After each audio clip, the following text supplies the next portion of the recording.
All right, let's talk about some functional basketball players at the very least, who play for largely functional teams. Although that's actually one of the things we're going to get into. So, today's All NBA Day. It's that turn in the rotation, and we have not done All NBA in 2 months because I think we skipped over it last month in favor of a trade deadline thing. Yeah, no.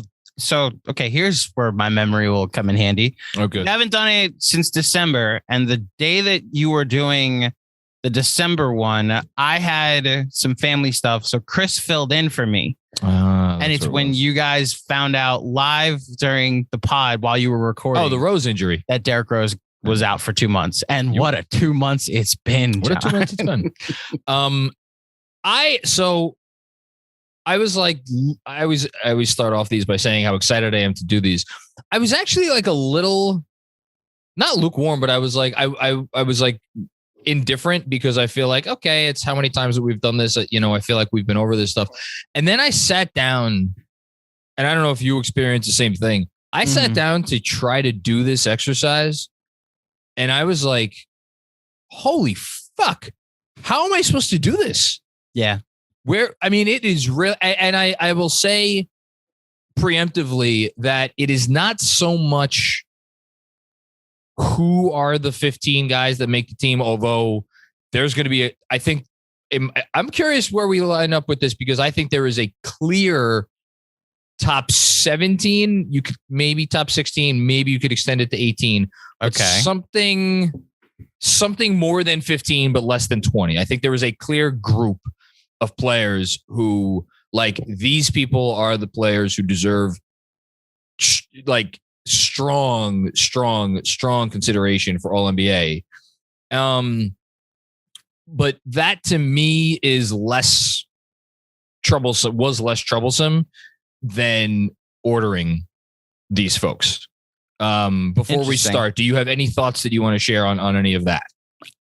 Look, this, I think, is the first time that we're doing this exercise where games played really matters in like separating one from the other. There's a guy that for a while there was a no-brainer. We just had his name down for a while. Now he doesn't even qualify in a lot of the stats that you want to look at because he hasn't played enough games. He's missed a little over a month, and you have to decide who could you be talking about? I wonder. We might have seen him in not in action, but in a building last night.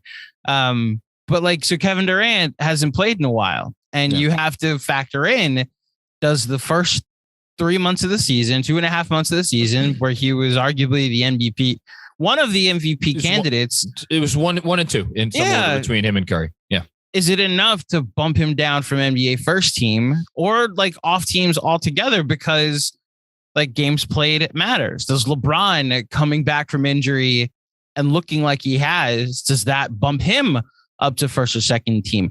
Are we going the chicanery route with positions and putting right now the MVP front runner not at his normal position and putting him as a forward, even though he probably should be the first or second team center?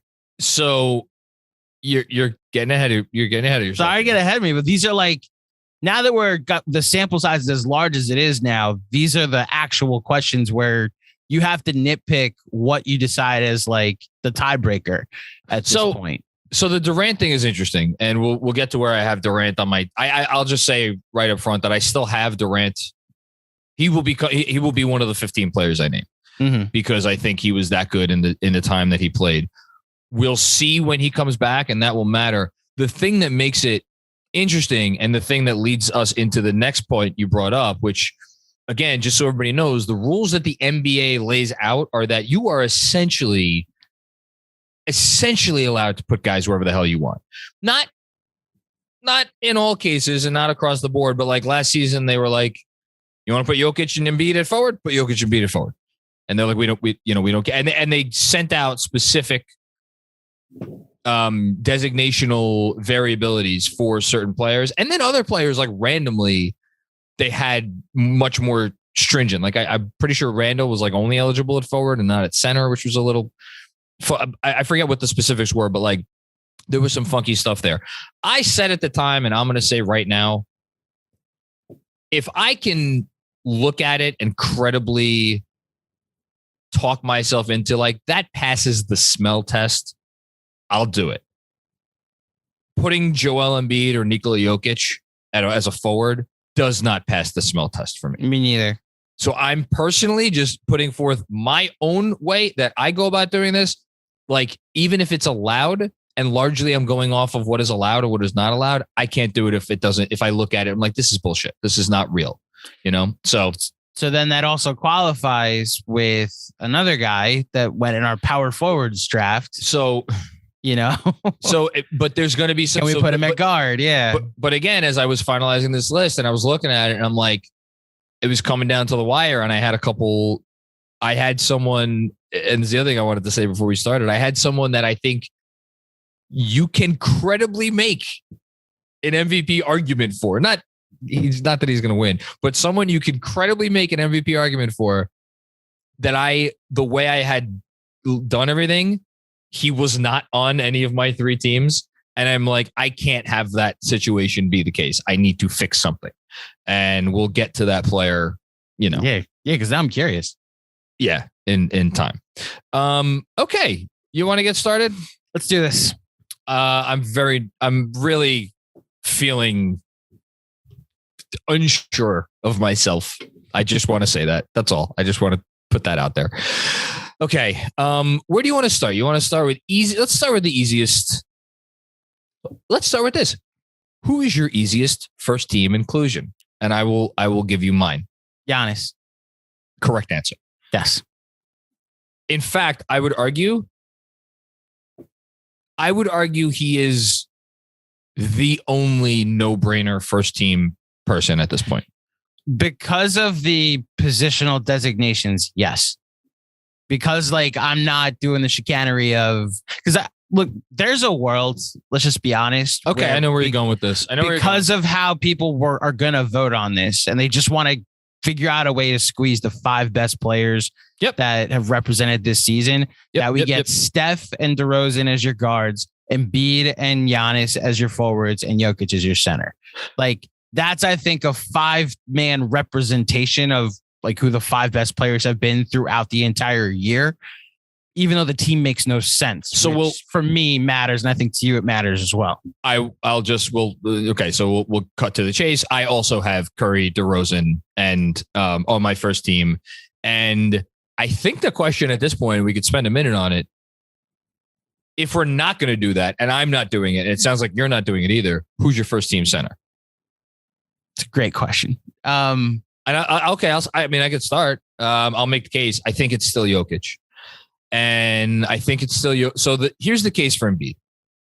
The case for Embiid is I don't know if he's going to win Defensive Player of the Year or finish second or third. He is unequivocally one of the 4 or 5 most impactful defensive players in the sport.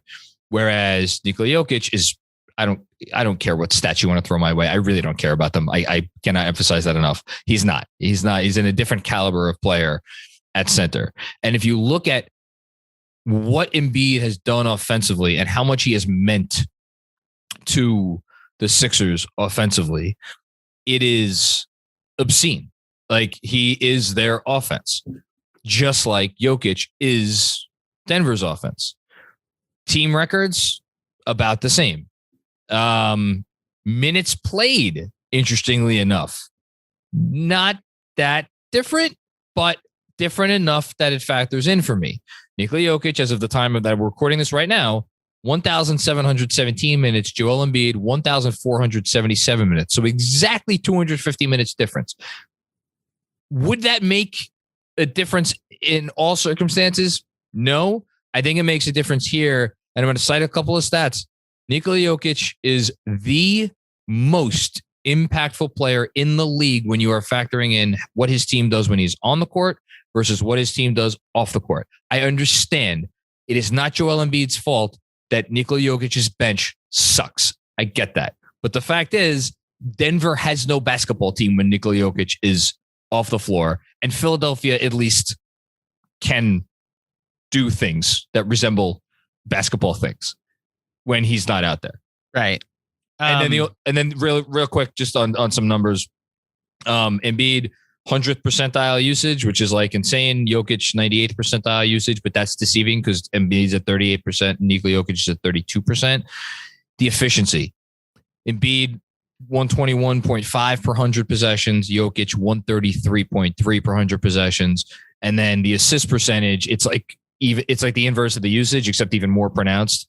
Embiid 97th percentile usage for bigs. That sounds great, right? Except when you actually look at the percentage, 26.1% assist rate. Nikola Jokic 39. He is, again, he's everything. They don't have a basketball team without Nikola Jokic on it. It is by the slimmest of hairs. Mm-hmm. And I think I might change by the time all is said and done. But for today, it's Jokic for me. So John laid out the advanced argument for Jokic. I think Embiid right now, if they handed out the ballots like at All-Star Weekend to all the eligible voters, would win the MVP. I agree. Which is my hesitation. Like the MVP of the league is going to be on second team All-NBA, which is why I guess I'm going to understand when they do force him in as a forward, even though it makes no sense, because they're going to want to make sure that the MVP of the league is on first team All-NBA. This happened, by the way. I forget which order it was, whether it was Peyton Manning and Steve McNair, who was on first team All-Pro, who was second team All-Pro, but whoever was on second team All-Pro won the MVP that year. My memory is going to come back on you here. They were co-MVP that year, John. They both went 13-2 or 12-4. But I remember that happening. That I think Manning got first team All-Pro, and everybody thought it was gonna, or McNair got first team All-Pro. Maybe that's it. Manning got second, and it was like, well, all right, well, Manning's probably gonna get the MVP, and then the vote actually worked that they were co-MVP that season. And by the way, it happened here a decade ago with Carmelo Anthony. He was third in MVP. He didn't make first team All-NBA because LeBron and KD. Yeah. That's a little different from like all the MVP. Okay, that'd be like if LeBron was second team All-NBA, so this is where I just have to go back to the counting stats. And every time I look at Embiid and be like, I want to put him on first team, Jokic is averaging 26, 14, and 8. It's ridiculous.